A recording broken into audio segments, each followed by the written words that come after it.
कुछ बातें मध्ययुगीन भारतीय मुस्लिम इतिहास, जो मूल रूप से दिल्ली सल्तनत का इतिहास और मुगल कालीन इतिहास कहा जा सकता है, उस दौर के इतिहास लेखन की पद्धतियों पर और उस दौर के कुछ प्रमुख इतिहासकारों के बारे में। सल्तनत यानी 320 साल का समय, 1206 से लेकर 1526 तक का। और बादशाहत यानी मुगल साम्राज्य, 1526 से लेकर, यानी पानीपत की पहली लड़ाई जिसे बाबर ने इब्राहिम लोदी को हराया, उसके बाद से लेकर मोटे तौर पर 1857 तक का इतिहास मुगलिया हुकूमत का इतिहास कहलाता है। तो इस दौर में इतिहास लेखन की क्या परंपरा रही और इसके बारे में कौन कौन से महत्वपूर्ण इतिहासकार मौजूद थे। इस दौर में एक बात तो ये थी कि दरबारी इतिहास लेखन अपनी चरम सीमा पर था। दरबारी इतिहास लेखन जिसको हम कहते हैं कोर्ट हिस्ट्री, यानी सुल्तान के या बादशाह के दरबार में रहकर अ, लिखने वाला, इतिहास लिखने वाला व्यक्ति दरबारी हिस्टोरियन कहलाता था और उसको दरबार से इसके लिए जागीरें मिलती थी, गाँव मिलते थे, पैसे मिलते थे। तो निश्चित रूप से उसका जो इतिहास लेखन है, वो काफ़ी हद तक पक्षपात से युक्त कहा जा सकता है, पूर्वाग्रह से युक्त कहा जा सकता है। लेकिन फिर भी इस दौर में काफ़ी ऐसे इतिहासकार हो रहे हैं, जिन्होंने इस चीज़ों से अपने आप को मुक्त रखा। तो ये कोर्ट हिस्टोरियन थे, जिसके बारे में कहा जाता था। अब कुछ महत्वपूर्ण ग्रंथ और उनके लेखक या इतिहासकारों के नाम के बारे में मैं आपको जानकारी दे देता हूँ, जिससे कि आपको मदद मिलेगी। इस दौर के यदि सबसे महत्वपूर्ण इतिहासकारों की बात की जाए, तो इस दौर में अमीर खुसरो का नाम काफ़ी प्रमुखता से आता है। अमीर खुसरो, कहा जाता है कि उसने लगभग एक नहीं बल्कि 7 दिल्ली सुल्तानों का समय एक साथ देखा था और विशेष रूप से सुल्तान अलाउद्दीन खिलजी 1296 से 1316। तो उसके इतिहास के बारे में हमें जो महत्वपूर्ण जानकारी दे रहा है, वो काफ़ी हद तक अमीर खुसरो दे रहा है। तो अमीर खुसरो भी काफ़ी महत्वपूर्ण है। अमीर खुसरो के ग्रंथों में जैसे कि अ, आपके उम,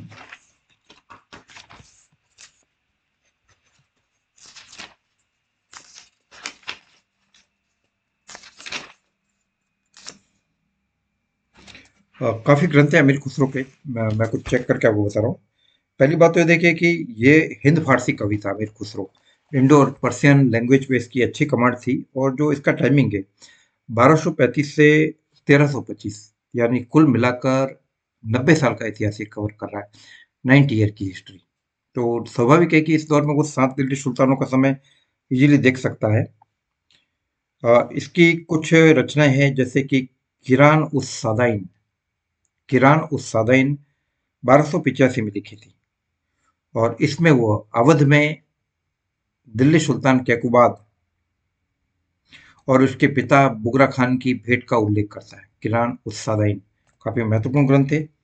इसके बाद उसका एक और ग्रंथ है जो 6 साल बाद यानी 1291 में मिफ्ता उर्स फुतह के नाम से है, जिसमें वह सुल्तान जलालुद्दीन फिरोज खलजी की 4 विजयों का उल्लेख करता है। किरान उस सादाइन, मिफ्ता उल फतेह, उसका ग्रंथ आसिका, वो जिसमें राजा कर्ण की देवल रानी और सुल्तान अलाउद्दीन खिलजी के पुत्र खिज्र खान की त्रासदी युक्त प्रेम पर आधारित वो ग्रंथ है।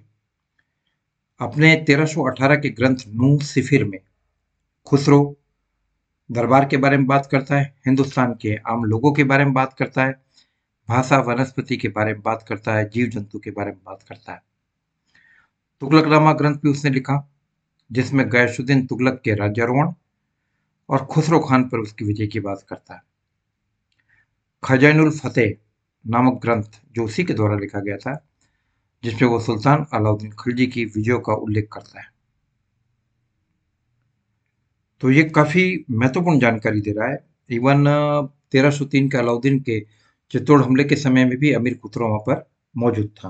तो अमीर खुसरो से क्वेश्चन बन सकता है आपकी परीक्षाओं में, चाहे क्या कहते हैं मिड टर्म टेस्ट हो, चाहे आपकी यूनिवर्सिटी की परीक्षा हो, चाहे कॉम्पिटिटिव एग्जाम हो, किसी भी लेवल पे अमीर खुसरो एक महत्वपूर्ण अ, ऐसे बिंदु के रूप में उभर कर सामने आता है जिससे परीक्षाओं के लिए क्वेश्चन बन सकते हैं।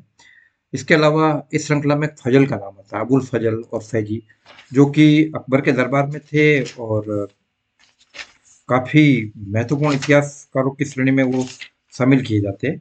तो फैजी के बारे में और फजल के बारे में आपको कुछ बातें मैं आपको बताता हूँ। और इससे पहले निजामुद्दीन अहमद, एक और नाम मिलता है मुगलिया इतिहास में। निजामुद्दीन अहमद भी काफी महत्वपूर्ण नाम है।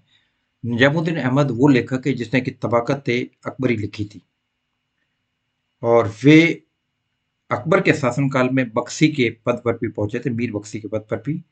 और इनकी तबाकत अकबरी 1593 में पूरी हुई। बदायूनी, जो इस दौर का एक और इतिहासकार था, अब्दुल कादिर बदायूनी, जिसने कि मंतखबुल तवारीख लिखा था, वो लिखता है कि ख्वाजा निजामुद्दीन अहमद ने दुनिया में जाने से पहले काफी प्रतिष्ठा हासिल की थी। तो निजामुद्दीन अहमद का ग्रंथ तबाकत अकबरी अकबर के शासनकाल के पहले 38 वर्षों के इतिहास पर वो केंद्रित है। इस दौर का दूसरा महत्वपूर्ण लेखक है अब्दुल कादिर बदायूनी, 1540 से 1596 तक। मंतखबुल तवारीख का लेखक, काफी कट्टरपंथी मुसलमान, और शुरू में अकबर का कृपा पात्र रहा था, और बाद में अकबर की दृष्टि से वो उतर गया अपने कट्टरपने के कारण, क्योंकि अकबर पर इस्लाम की इतर जो विचारधारा है, चाहे सूफी विचारधारा है, चाहे जैन धर्म के विद्वान जिनचंद्र सूरी और हिरी विजय सूरी का प्रभाव है, या हिंदू विद्वान पुरुषोत्तम देवी पंडित का प्रभाव है। कहने का मतलब है कि उन विचारधाराओं के प्रभाव में आकर अकबर ने बदायूनी की कट्टरपंथी विचारधारा को पसंद नहीं किया। तो बदायूनी का ये ग्रंथ काफी महत्वपूर्ण है, मंतखब उल तवारीख, जिसमें इस्लाम के इतिहास के बारे में बात करता है। वो काफी बातें अकबर के बारे में बात करता है, तो ये भी काफी महत्वपूर्ण है। इसके अलावा शेख अबुल फजल, अकबरनामा और आइन अकबरी का लेखक। इनके पिता अबुल फजल के पिता शेख मुबारक काफी हद तक सूफी विचारधारा से प्रभावित थे, और 1574 में ये अकबर के दरबार में खुद अबुल फजल पेश हुआ, और अकबर अबुल फजल से काफी हद तक प्रभावित था। दीन इलाही मत का एक प्रमुख स्तंभ था अबुल फजल, और 1602 में शहजादा सलीम के इशारे पर वीरसेन देव बुंदेला ने अबुल फजल की हत्या भी करवा दी, और जहांगीर ने बाद में अपनी गलती को स्वीकार भी किया था। तो अबुल फजल की जो महत्वपूर्ण रचना है, उनके बारे में कुछ बातें मैं आपसे कर लेता हूँ। एक तो अकबरनामा और आइन अकबरी, ये काफी दोनों महत्वपूर्ण है। इनके बारे में आपको जानकारी होनी चाहिए, इनके बारे में अध्ययन कीजिए।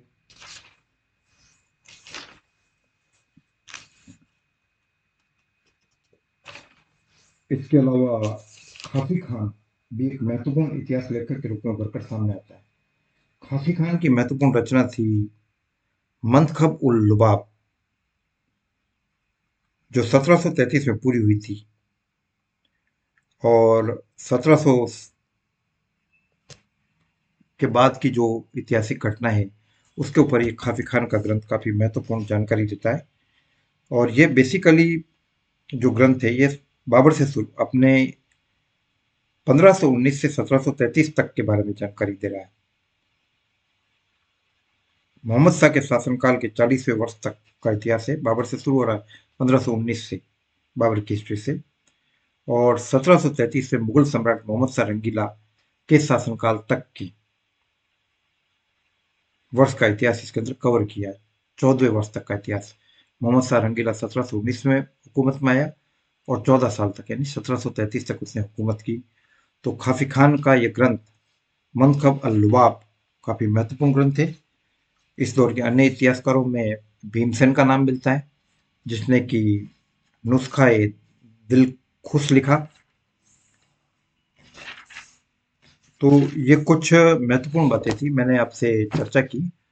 उम्मीद करता हूँ कि आपको इससे काफी मदद मिलेगी, और शुरू में आपने जो अध्ययन किया है, उसको तय करने में भी आपको ये सुविधा देगा।